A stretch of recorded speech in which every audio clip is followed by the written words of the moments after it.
പർവ്വതം കീഴടക്കാൻ മനസ്സ് വെച്ച ഒരാളുടെ മുന്നിൽ ഒരുപാട് കുഞ്ഞു കുഞ്ഞു മലകൾ കാണാം. അതിലോരോന്നിൻ്റെയും പീക്കിലെത്തി നിൽക്കുമ്പോൾ എനിക്കതിൻ്റെ മുകളിലെത്താനുള്ള ആവേശം കൂടിക്കൊണ്ടേയിരുന്നു. ഇന്ന് അതിന് തൊട്ട് താഴെയുള്ള ഒരു വലിയ മലമുകളിലാണ് ഞാൻ. മുകളിലെത്തുമോ ഇല്ലയോ എന്നുള്ള ആകാംക്ഷയിൽ.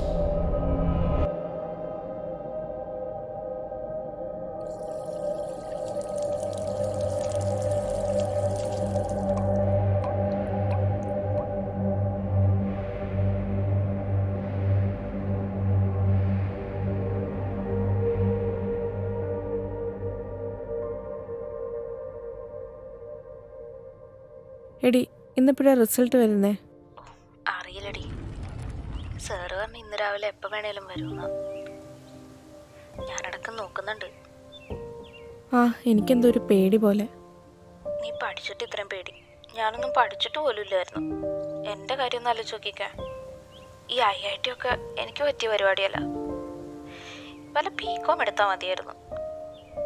നമ്മളൊക്കെ കുറേ ത്യാഗങ്ങളും കഷ്ടപ്പാടും ഒക്കെ സഹിച്ചിട്ടല്ലേ ഇവിടെ വരെ എത്തിയേ. അതുകൊണ്ട് ദൈവം നല്ലതേ വരുത്തൂ, എനിക്ക് ഉറപ്പാ. തുടങ്ങി അവളുടെ ഒരു അന്ധവിശ്വാസങ്ങൾ. എടി, ഞാനൊന്നാ ചെല്ലട്ടെ.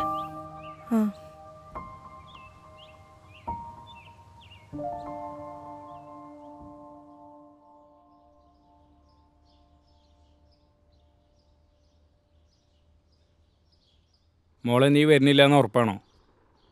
പപ്പ, അങ്ങോട്ടേക്ക് വന്ന റിസൾട്ട് നോക്കാൻ ബുദ്ധിമുട്ടായിരിക്കും. ഞാൻ അടുത്ത ആഴ്ച എന്തായാലും വരാം.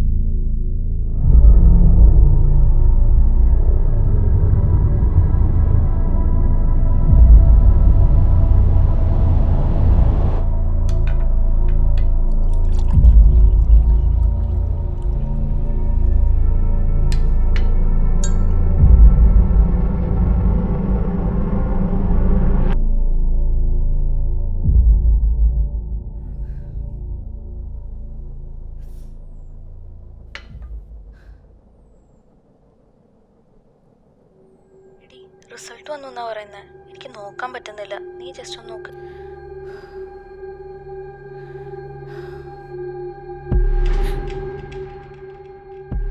വൈഫൈ പോയല്ലോ. മൊബൈൽ ഡേറ്റ ഓൺ ചെയ്യാം.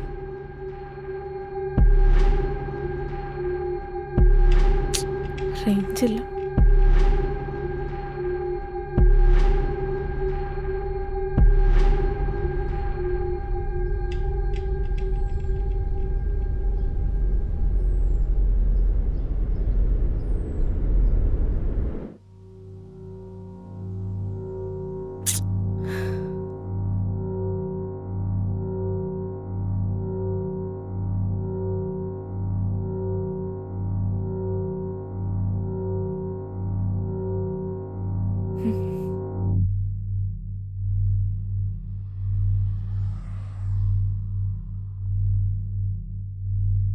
ആൻറ്റി, ആൻറ്റി,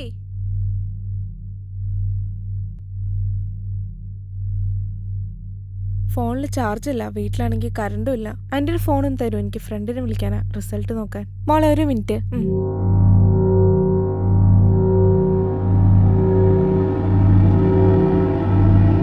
മോളെ,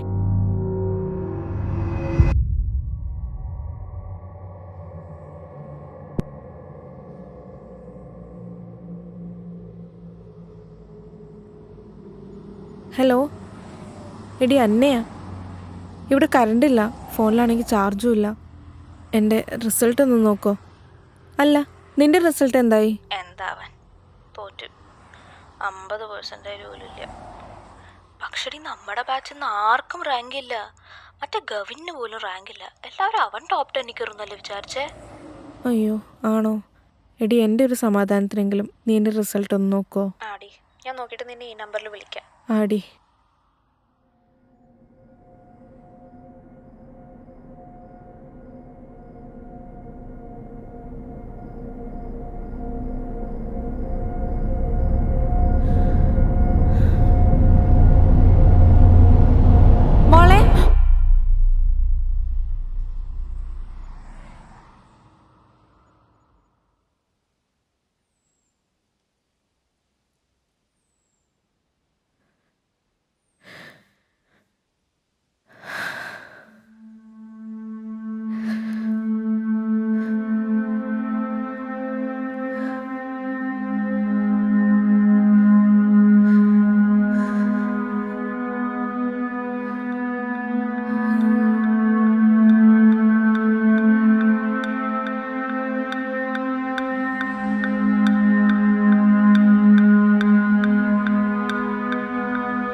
റാങ്ക് 6893.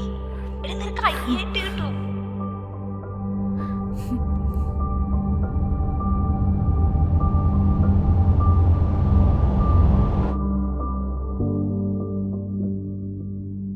ഓരോ മലകൾ കയറുമ്പോഴും സമ്മർദ്ദം മെല്ലെ മെല്ലെ കൂടുന്നത് ഞാൻ അറിഞ്ഞില്ല. എൻ്റെ ലക്ഷ്യത്തിലെത്തിയപ്പോഴാണ് എനിക്ക് മനസ്സിലായത് അവിടെയുള്ള സമ്മർദ്ദം എനിക്ക് താങ്ങാൻ പറ്റുന്നതിലും അപ്പുറമാണെന്ന്. ഇപ്പോൾ ഞാൻ വീഴാൻ തയ്യാറാണ്.